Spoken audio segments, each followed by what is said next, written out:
यदि मार्केट में दो फर्म्स हैं और दोनों का कैपिटल इन्वेस्टमेंट सेम है, लेकिन एक फर्म ज्यादा प्रॉफिट कमाती है और दूसरी फर्म कम प्रॉफिट कमाती है, तो डेफिनेटली जो फर्म ज्यादा प्रॉफिट कमा रही है उसकी ज्यादा अच्छी गुडविल है। आम भाषा में इसी को आप उसका सिर्फ नाम कह सकते हैं, रेपुटेशन कह सकते हैं। लेकिन अगर आप इसको गौर से देखें तो गुडविल को एस्टेब्लिश करने में एक लंबा समय लगता है।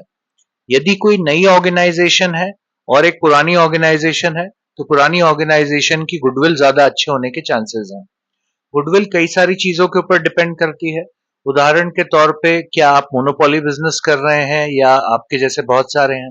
क्या आप बहुत अच्छी लोकेशन पे बैठे हैं या आपकी नॉर्मल सी लोकेशन है?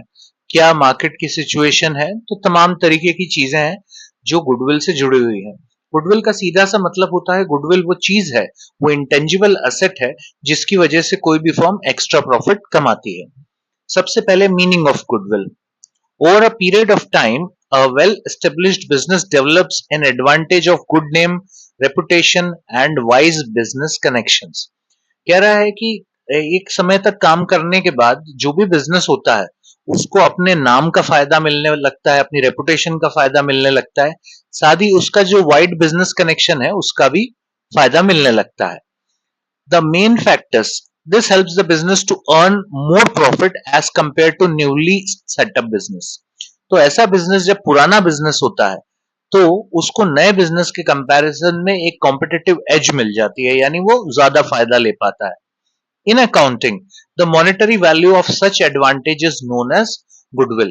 तो अगर हम अकाउंटिंग की बात करें तो ये जो फायदा मिल रहा है किसी भी ऑर्गेनाइजेशन को जिसकी वजह से वो एक्स्ट्रा प्रॉफिट कमा रहे हैं, इसी को गुडविल कह दिया जाता है।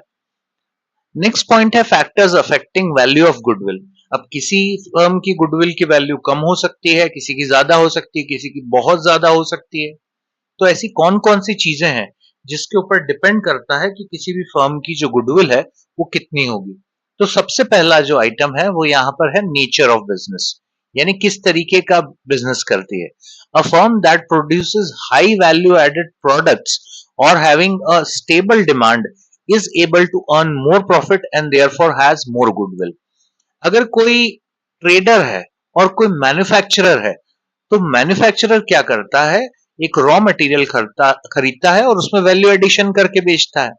ट्रेडर क्या करता है, ट्रेडर एक रेडी प्रोडक्ट खरीदता है और उसको बेच देता है, वो अपनी तरफ से कोई भी वैल्यू एडिशन नहीं करता।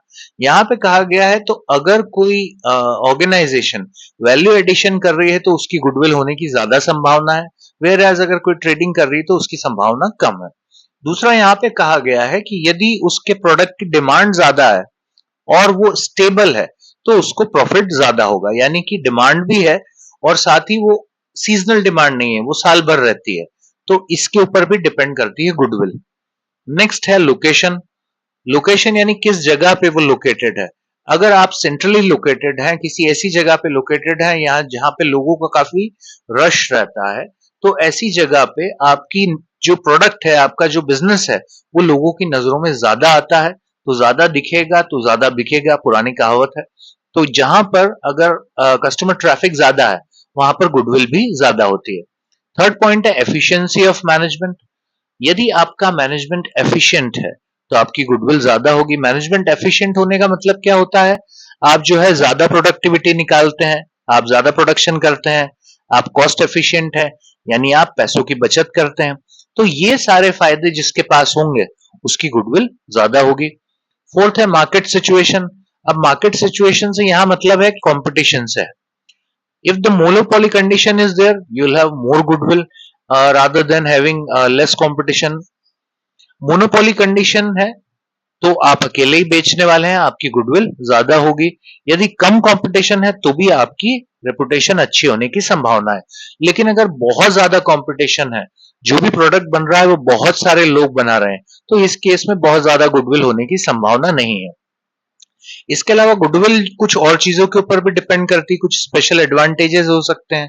वो क्या है, यदि आपके पास कोई इंपोर्ट लाइसेंस है, कोई आप लो रेट या एश्योर्ड सप्लाई ऑफ इलेक्ट्रिसिटी आपके पास, यानी बिजली आपको कम दामों पे मिल रही है और बिल्कुल रेगुलरली मिल रही है, तो ये भी एक फायदा है। लॉन्ग टर्म अगर आपके कोई कॉन्ट्रैक्ट्स हैं किसी सामान की खरीदने के लिए, या आपके कोलैबोरेटर्स वेल नोन है, यानी कि आप जिनसे कोलैबोरेशन किए हैं उनका ऑलरेडी मार्केट में नाम है, या आपके पास पेटेंट्स हैं, ट्रेडमार्क्स हैं, तो ये तमाम तरीके के भी कुछ एडवांटेजेस मिलते हैं गुडविल के केस में। तो ये था गुडविल और मीनिंग और उसकी कैरेक्टरिस्टिक्स। नेक्स्ट है गुडविल जो होती है दो तरीके की होती है, एक होती है परचेज्ड गुडविल और दूसरी होती है self generated goodwill. Self generated goodwill का मतलब होता है यदि कोई बिजनेसमैन अपना बिजनेस चालू करता है और कुछ सालों में ग्रेजुअली जाके वो अपने बिजनेस को एस्टेब्लिश कर लेता है, तो उससे जो गुडविल बनती है उसको सेल्फ जनरेटेड गुडविल कहते हैं, यानी बिजनेसमैन ने खुद बनाई है। अब परचेज गुडविल का मतलब होता है यदि आपने किसी और से बिजनेस खरीदा और उसमें ऑलरेडी उसकी गुडविल अच्छी थी, तो इसको कहते हैं परचेज गुडविल। तो जब आप ऐसे खरीदेंगे किसी बिजनेस को, तो उसमें आप उसको गुडविल के एक्स्ट्रा पैसे भी देते हैं। तो ये जो परचेज गुडविल होती है, ये वही गुडविल होती है जब आप किसी और से बिजनेस खरीदते हैं। सेल्फ जनरेटेड गुडविल कभी भी बैलेंस शीट में नहीं लिखी जाती, लेकिन अकाउंटिंग स्टैंडर्ड 26 कहता है कि purchase goodwill is recorded in the books of accounts. ये जो परचेज गुडविल होती है इसको आप बुक्स ऑफ अकाउंट्स में लिखेंगे, यानी आप आपकी बैलेंस शीट में एसेट साइड में गुडविल को दिखाएंगे। ऐसा इसलिए है क्योंकि हमारा अकाउंटिंग का बेसिक प्रिंसिपल है हम सिर्फ वही ट्रांजैक्शंस को नोट करते हैं जिनकी कुछ मॉनेटरी वैल्यू हो। अगर सेल्फ जनरेटेड गुडविल है तो उस गुडविल का वैल्यूएशन नहीं किया जाता है, लेकिन अगर आपने गुडविल परचेज की है तो जितना भी अमाउंट आपने पे किया है वही उस गुडविल की वैल्यू हो जाती है। तो इसलिए परचेज गुडविल को बुक्स ऑफ अकाउंट्स में नोट किया जाता है। What is the need for valuation of goodwill? हमें गुडविल के वैल्यूएशन करने की जरूरत क्यों है? तो गुडविल के वैल्यूएशन करने की इन जनरल कोई जरूरत नहीं होती, लेकिन पार्टनरशिप फर्म के केस में काफी सारे इवेंट्स होते हैं। कभी कभी जो है पार्टनर्स के बीच का प्रॉफिट शेयरिंग रेशियो चेंज होता है, कभी कोई नया पार्टनर एडमिट होता है, कभी किसी पार्टनर की डेथ हो जाती है, कोई रिटायर हो जाता है, फर्म डिसॉल्व करनी पड़ती है, या अमलगमेशन होता है। तो कई सारे केसेस हैं। तो ये वो केसेस हैं जिसकी वजह से गुडविल की वैल्यूएशन निकालनी पड़ती है। अब जब गुडविल की वैल्यूएशन निकालते हैं तो उसी हिसाब से नया पार्टनर अगर एडमिट हो रहा है तो वो प्रीमियम फॉर गुडविल लेके आएगा। अगर कोई पार्टनर रिटायर हो रहा है या उसकी डेथ हो रही है तो उसको या उसकी फैमिली को जो हिस्सा दिया जाएगा गुडविल में से, वो इसी आधार पे दिया जाएगा कि गुडविल का एक्चुअली वैल्यूएशन कितना है। तो ये जहां पर जो आपके सामने 6 केसेस नजर आ रहे हैं, ये वो केसेस हैं जिसकी वजह से हमको गुडविल का वैल्यूएशन करना पड़ता है। पहला केस है change in profit sharing ratio among the existing partners.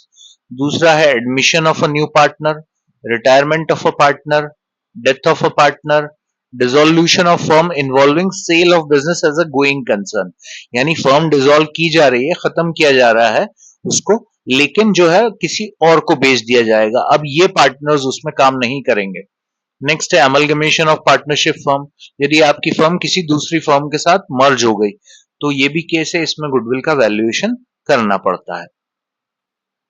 Next topic है methods of valuation of goodwill. तो गुडविल का वैल्यूएशन क्यों किया जाता है ये मैंने आपको बता दिया था। अब इसको वैल्यू करने के आपके 12th क्लास के सीबीएसई के सिलेबस में 3 मेथड्स गिवन है। पहला है एवरेज प्रॉफिट मेथड, दूसरा है सुपर प्रॉफिट मेथड और तीसरा है कैपिटलाइजेशन मेथड।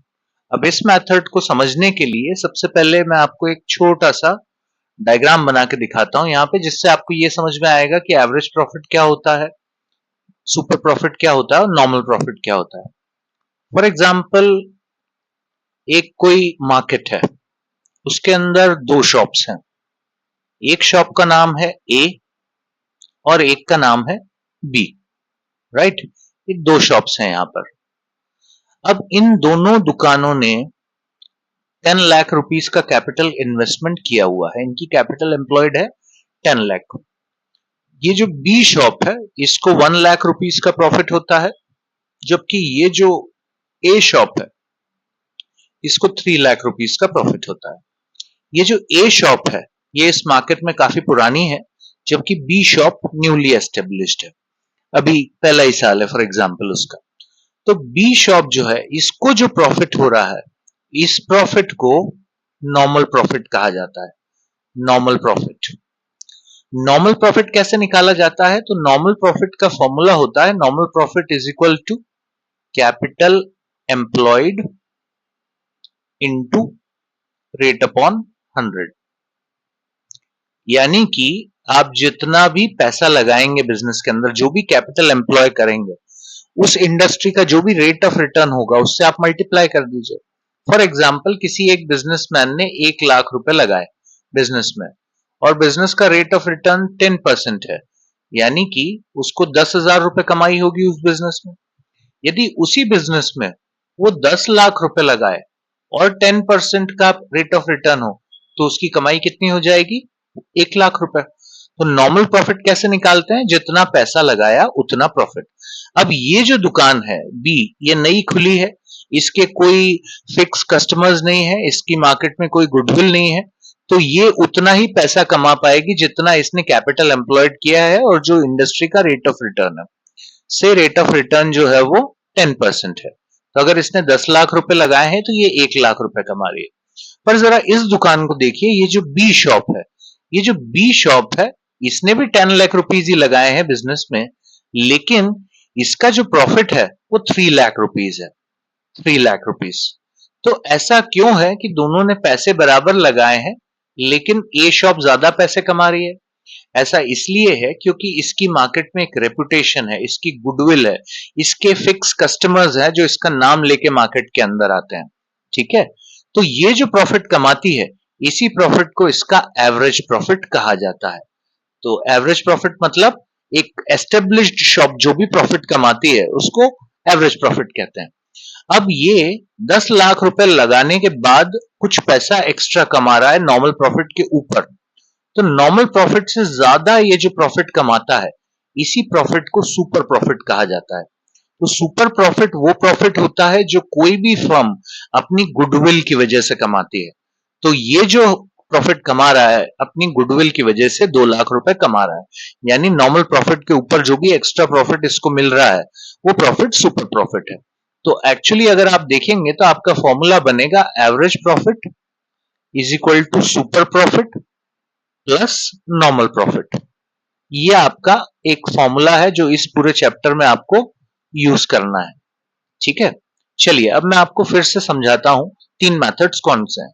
पहला मेथड है average profit method. Average profit method का मतलब क्या होता है? पिछले कुछ सालों के प्रॉफिट आपको दिया जाएगा, आप उसका एवरेज निकालेंगे। एवरेज प्रॉफिट निकालने के 2 मेथड्स फर्दर आपकी बुक में गिवन है, एक है सिंपल एवरेज प्रॉफिट और एक है weighted average profit. Simple average profit के बारे में कहा है, वर्क आउट प्रॉफिट्स और losses given for each of the past years after taking into account abnormalities if any, then calculate average by dividing the total profit of all the years by the number of years. Average profit निकालने के लिए आपको क्या करना है? पिछले सालों का जो भी प्रॉफिट है उसको आप ऐड कर लीजिए। तो आपके पिछले सालों का प्रॉफिट कैसे ऐड करेंगे? एवरेज प्रॉफिट निकालने का फॉर्मूला होगा profits for past years divided by number of years।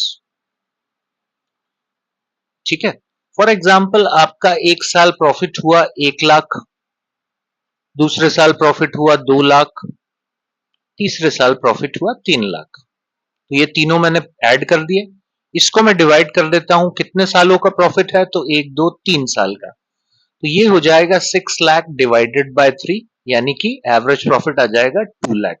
I hope आपको बात समझ में आई होगी। पिछले जितने भी सालों का आप प्रॉफिट ऐड कर रहे हैं उतने सालों से उसको डिवाइड कीजिए, जैसे 3 साल है तो 3 से डिवाइड कर दीजिए। लास्ट स्टेप है गुडविल कैलकुलेशन कैसे करना है। तो गुडविल का फॉर्मूला है average profit into number of years purchase. Average profit अभी अभी हमने देखा ऊपर से कैसे निकालते हैं। नंबर ऑफ इयर्स परचेज हमेशा आपको क्वेश्चन में गिवन होगा। नंबर ऑफ इयर्स परचेज का मतलब है आप सामने वाले से कितना जो है वो प्रॉफिट खरीद रहे हैं, कितने सालों का। नेक्स्ट जो टॉपिक है, इसका जो नेक्स्ट मेथड है वो मेथड है वेटेड एवरेज प्रॉफिट मेथड। अब ये जो वेटेड एवरेज प्रॉफिट मेथड होता है, इसको सिंपल एवरेज प्रॉफिट मेथड से ज्यादा बेहतर माना जा सकता है। जैसे अभी अभी मैंने आपको उदाहरण दिया कि एक साल 1 लाख का प्रॉफिट हुआ, फिर दूसरे साल 2 लाख का, फिर 3 लाख का। लेकिन ये भी तो हो सकता है कि पहले साल 3 लाख का हुआ हो, फिर 2 लाख का हुआ हो, फिर 1 लाख का हुआ हो। यानी आप अगर देखो तो पिछले 3 साल से आपका प्रॉफिट गिरता जा रहा है। तो वेटेड एवरेज प्रॉफिट क्या करता है, जो एग्जैक्टली बिफोर ईयर है, जो रिसेंट ईयर है उसका वेटेज ज्यादा रखता है, उसके पहले वाले ईयर का उससे कम रखता है, उससे पहले वाले का उससे कम रखता है। तो ये वेटेड हो जाता है, प्रॉफिट वेट दे दिया जाता है। यहाँ पे लिखा है this is a better method than average profit method. It takes into account the importance of each year. ये average simple average profit method से बेहतर होता है और ये हर एक साल की इंपॉर्टेंस दिखाता है आपको। Under this method earlier years are less important than the recent year. ये क्या करता है, रीसेंट ईयर्स जो हैं उनको ज्यादा इंपॉर्टेंस देता है और जो अर्लियर ईयर्स हैं उनको कम इंपॉर्टेंस देता है। दस each years profit is multiplied.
Goodwill की वैल्यूएशन करने का जो सेकंड मेथड है, यह है सुपर प्रॉफिट मेथड।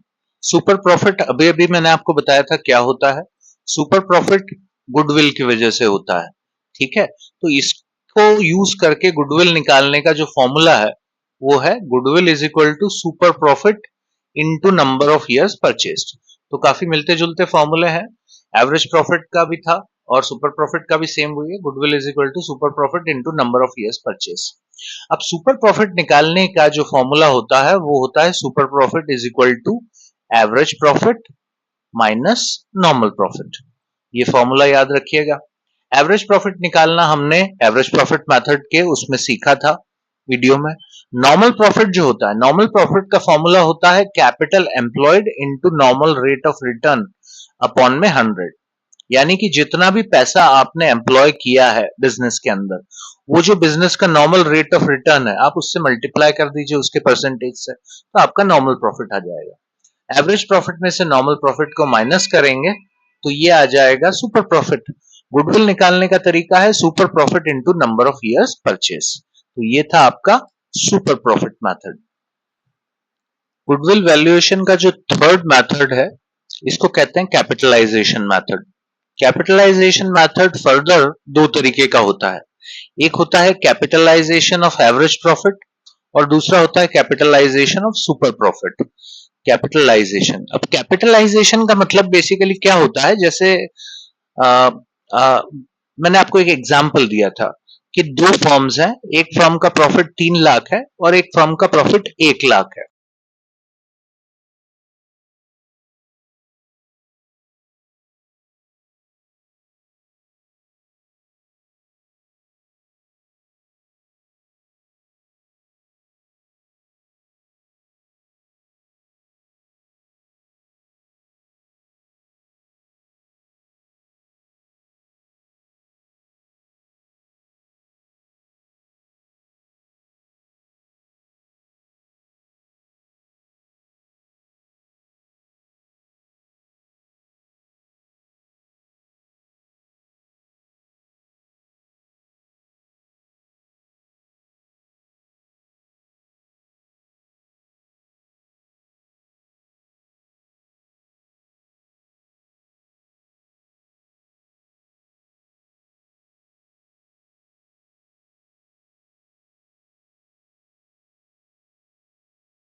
इस चैप्टर का जो लास्ट टॉपिक है वो है अकाउंटिंग ट्रीटमेंट ऑफ गुडविल। यानी आपने गुडविल को मेजर कर लिया, उसका वैल्यूएशन निकाल लिया, अब उसका करना क्या है। तो यहां पर आपको गुडविल को पार्टनर्स में बांटना होता है या उनसे वसूल करना होता है। ऐसी गुडविल जो फर्म की बुक्स में अपीयर कर रही है, existing goodwill appearing in the balance sheet, यानी कि ये वो गुडविल है जो फर्म ने पैसा देकर खरीदी थी। तो बेसिकली ये एक एक्सपेंस है, फर्म का नुकसान है, तो इसको पार्टनर से वसूल किया जाता है। पार्टनर्स से अगर इसकी वैल्यू वसूल की जाएगी तो पार्टनर्स की कैपिटल कम होगी, उनका अकाउंट डेबिट हो जाएगा। जर्नल एंट्री बनेगी old partners capital account debited to goodwill account. ये कौन सी गुडविल है? ये वो गुडविल है जो बैलेंस शीट में अपीयर हो रही है। अच्छा, अगर बैलेंस शीट में नहीं अपीयर हो रही है, सेल्फ जनरेटेड गुडविल है, तो उसका क्या ट्रीटमेंट होगा? तो उसके दो मेथड है यहाँ पर। पहला मेथड है when goodwill is adjusted through partners capital account या करंट अकाउंट। ठीक है, अब ये वाली जो गुडविल है ये पार्टनर्स के कैपिटल अकाउंट या करंट अकाउंट के थ्रू एडजस्टमेंट की जाएगी। तो फर्म की गुडविल का जो भी वैल्यूएशन आएगा उसको आप मल्टीप्लाई कर देंगे पार्टनर्स के सेक्रीफाइसिंग या गेनिंग रेशियो से। जो पार्टनर गेन कर रहा है वो पैसे देगा, जो पार्टनर सेक्रीफाइस कर रहा है उसे पैसे मिलेंगे। तो जो पार्टनर गेन कर रहा है वो पैसे देगा, उसकी कैपिटल कम होगी, वो डेबिट हो जाएगा। जो सेक्रीफाइस कर रहा है उसको पैसे मिलेंगे, उसकी कैपिटल बढ़ जाएगी। जर्नल एंट्री होगी गेनिंग पार्टनर्स कैपिटल और current account debited to sacrificing partners capital और करंट अकाउंट। तो ये वो मेथड है जिसमें हम पार्टनर्स के कैपिटल या करंट अकाउंट के थ्रू गुडविल का एडजस्टमेंट कर देते हैं। अब इसके अलावा एक और मेथड होता है, उसमें पहले गुडविल को रेज किया जाता है, फिर उसके बाद राइट ऑफ किया जाता है। तो रेज करने का मतलब यह है कि जो गुडविल है उसकी जो भी वैल्यूएशन आपने निकाली है वो सारी की सारी पार्टनर्स में उनके ओल्ड रेशियो में बांट दीजिए, ओल्ड पार्टनर्स में। तो जर्नल एंट्री होगी goodwill account debited to old partners capital या करंट अकाउंट। ठीक है, अब क्या करना है, जो नए पार्टनर्स हैं उनसे गुडविल की वही वैल्यू वसूल करनी है लेकिन उनके नए रेशियो में। यहां पर जो जर्नल एंट्री होगी all partners capital account debited to goodwill account. ठीक है, पहले आपने पार्टनर्स में गुडविल बांट दी उनके ओल्ड प्रॉफिट शेयरिंग रेशियो में, अब आप उनसे गुडविल के पैसे वसूल करेंगे उनके न्यू प्रॉफिट शेयरिंग रेशियो में। जब पार्टनर्स को पैसे मिलेंगे तो उनकी कैपिटल बढ़ेगी, उनका कैपिटल अकाउंट क्रेडिट हो जाएगा। जब आप पार्टनर्स से कैपिटल के गुडविल के पैसे वसूल करेंगे उनकी कैपिटल कम होगी और उनका अकाउंट डेबिट हो जाएगा। तो ये दोनों जर्नल एंट्रीज हैं और ये मेथड्स थे। आई होप आपको ये चैप्टर अच्छे से समझ में आया होगा।